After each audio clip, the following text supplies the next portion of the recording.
Good morning and नमस्कार दोस्तों, स्वागत है आप सभी का आपके अपने YouTube channel GK search engine पर। आज है 21 जनवरी और 21 जनवरी से रिलेटेड राजस्थान करंट अफेयर्स के जितने भी इम्पोर्टेंट क्वेश्चन है उन सभी को हम इस वीडियो में डिस्कस करने वाले हैं। तो पूरा वीडियो बहुत ध्यान से देखना और वीडियो के एंड में मैं आपसे क्वेश्चन पूछूंगा जिसका आंसर आप सभी को कमेंट बॉक्स में देना है। कल के वीडियो में मैंने आपसे क्वेश्चन पूछा था जो था भारतीय थल सेना और जापान की सेनाओं के बीच धर्म गार्जियन युद्धाभ्यास, जिसका 5वां संस्करण राजस्थान में कहाँ आयोजित किया जाएगा। तो इस युद्धाभ्यास का आयोजन है वो बीकानेर में किया जाएगा, यानी कि सी ऑप्शन इसका बिल्कुल सही था। जिन दोस्तों ने सी ऑप्शन कमेंट बॉक्स में सही जवाब दिया था उनको हार्दिक शुभकामनाएं।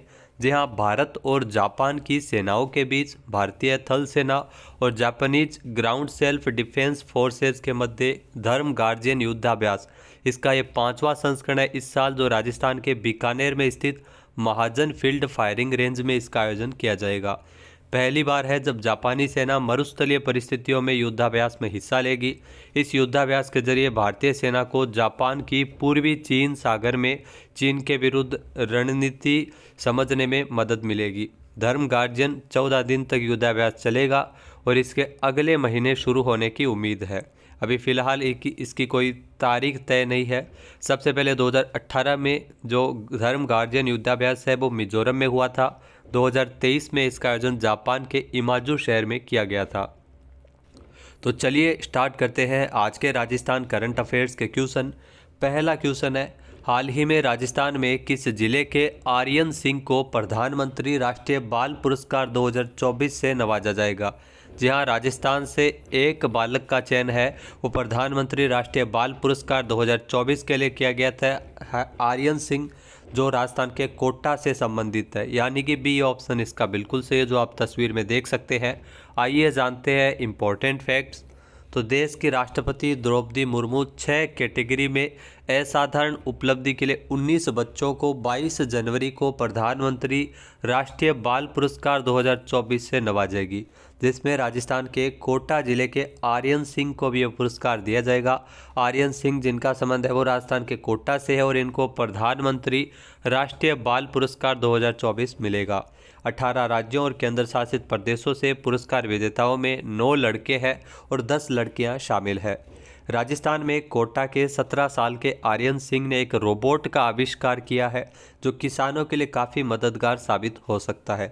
इस रोबोट की खासियत यह है कि ये एग्रोबोट सिस्टम से खेत की सुरक्षा का काम करेगा, किसानों के जो खेत की सुरक्षा का काम करेगा और इसके माध्यम से खेत में बुआई, खुदाई और वाटर सप्लाई की मॉनिटरिंग की जा सकेगी। तो इनके रोबोट के नवाचार के लिए, साइंस और टेक्नोलॉजी के लिए इनको पुरस्कार दिया जाएगा।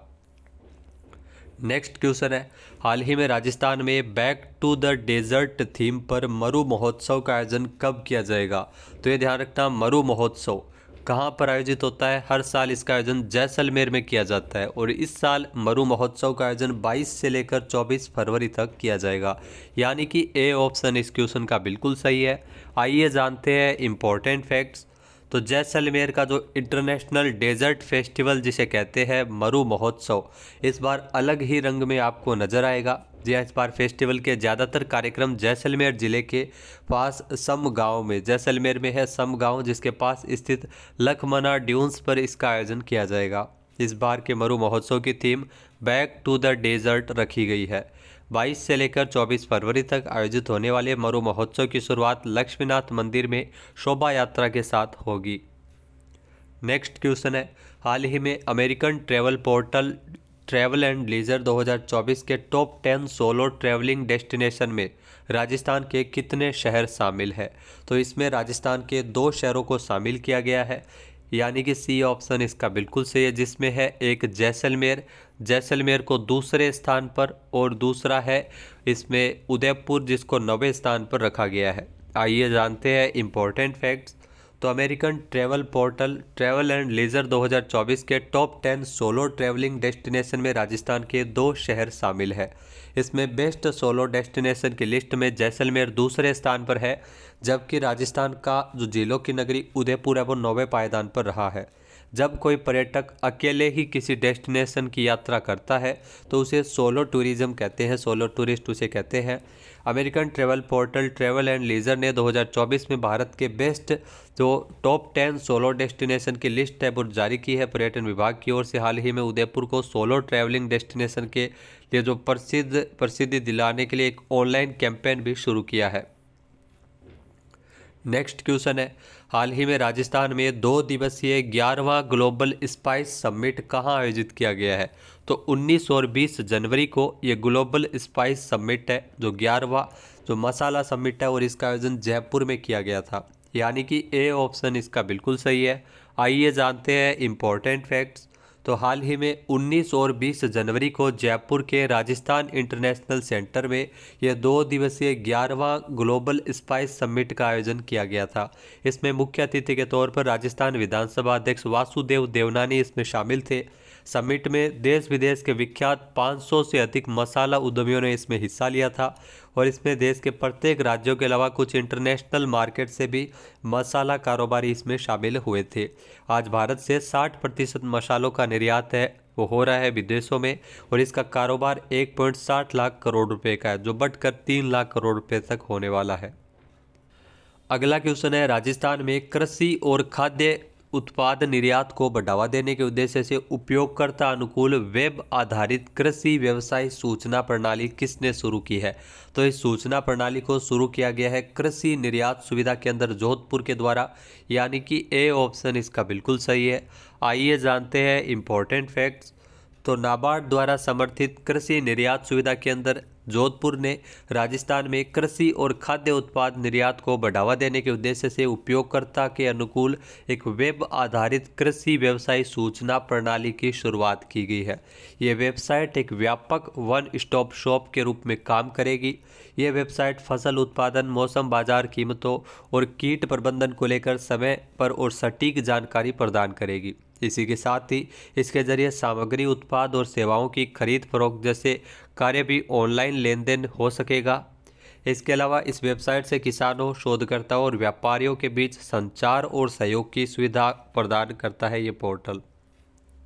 नेक्स्ट क्वेश्चन है, राजस्थान में प्रधानमंत्री ग्राम सड़क योजना के तहत कितने करोड़ रुपए की 35 सड़कें बनाने की स्वीकृति है वो राजस्थान में मिली है?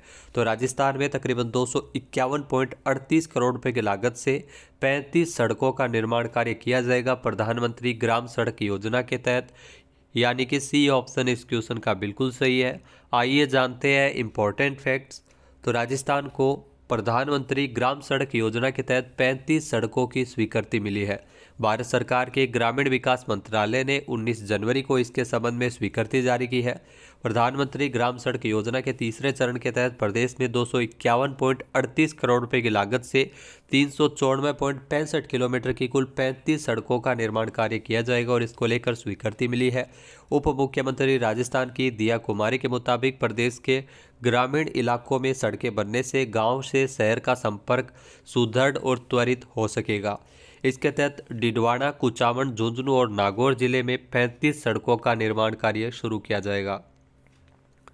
नेक्स्ट क्वेश्चन है, Rajasthan police cyber volunteer portal को किसके द्वारा लॉन्च किया गया था? तो राजस्थान में Rajasthan police cyber volunteer portal को लॉन्च किया था उत्कल रंजन साहू के द्वारा, जो वर्तमान में कार्यवाहक राजस्थान पुलिस के महानिदेशक है, यानी कि ए ऑप्शन इसका बिल्कुल सही है। आइए जानते हैं इम्पोर्टेंट फैक्ट्स।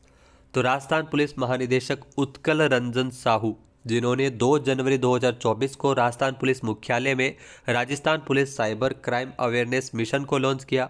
मिशन के साथ साथ Rajasthan police cyber volunteer portal को भी लॉन्च किया गया था। साथ ही साथ राजस्थान में तकनीकी शैक्षणिक संस्थानों से साइबर सिक्योरिटी के संबंध में कुछ MOU भी किए गए थे। नेक्स्ट क्वेश्चन है, देश राजस्थान से हाल ही में राजस्थान से किसे पांडिचेरी विश्वविद्यालय का पदेन चांसलर नियुक्त किया गया है? तो राजस्थान से जो पांडिचेरी विश्वविद्यालय का पदेन चांसलर नियुक्त किया गया है जगदीप धनखड़ को। तो राजस्थान के संबंध है, जगदीप धनखड़ का संबंध है वो राजस्थान के झुंझुनू से है।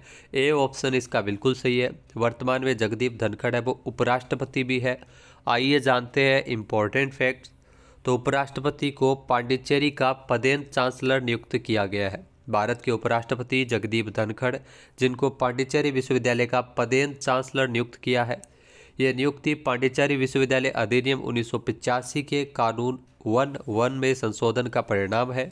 5 दिसंबर से प्रभावी भारत सरकार के द्वारा आधिकारिक राजपत्र में जगदीप धनखड़ की नई भूमिका की घोषणा की गई थी।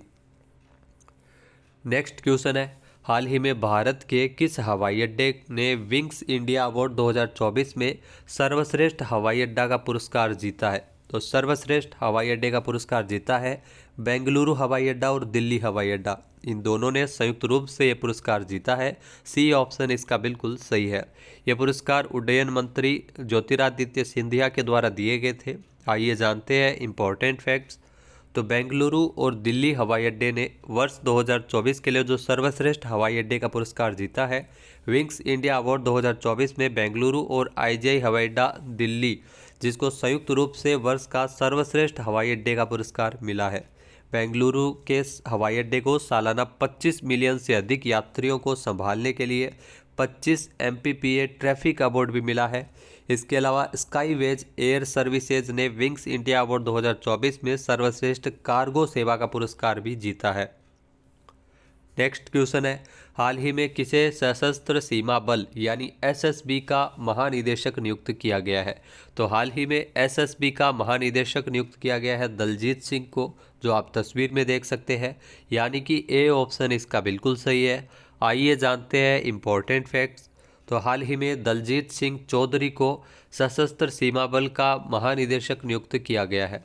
कार्मिक मंत्रालय के आदेश के अनुसार वरिष्ठ IPS अधिकारी दलजीत सिंह चौधरी को सशस्त्र सीमा बल SSB के महानिदेशक के रूप में इनकी नियुक्ति की गई है। कैबिनेट की नियुक्ति समिति ने 30 नवंबर 2025 तक की अवधि के लिए SSB के महानिदेशक के रूप में इनकी नियुक्ति को मंजूरी प्रदान की है। दलजीत सिंह चौधरी उत्तर प्रदेश के 1990 बैच के IPS अधिकारी है। अब बात करते हैं आज के हमारे क्विज के, जिसका आंसर आप सभी को कमेंट बॉक्स में देना है। तो आज का क्विज है, हाल ही में राजस्थान राज्य का नया महाअधिवक्ता किसे नियुक्त किया गया है? एक बार फिर से सुनिएगा, हाल ही में राजस्थान राज्य का नया महाअधिवक्ता किसे नियुक्त किया गया है? इसका सही आंसर आप सभी को कमेंट बॉक्स में देना है। और अगर ये वीडियो आपको पसंद आए तो इसे लाइक और शेयर करना बिल्कुल न भूलिएगा। चैनल पर नए जुड़े हैं, सब्सक्राइब नहीं किया है तो अभी सब्सक्राइब बटन पर क्लिक करें। इस वीडियो की जो PDF फाइल है वो आप वीडियो के डिस्क्रिप्शन बॉक्स से डाउनलोड कर सकते हैं और इस क्वेश्चन का आंसर आप वोट करके भी कर सकते हैं। वीडियो देखने के लिए धन्यवाद। जय हिंद, जय भारत, जय राजस्थान।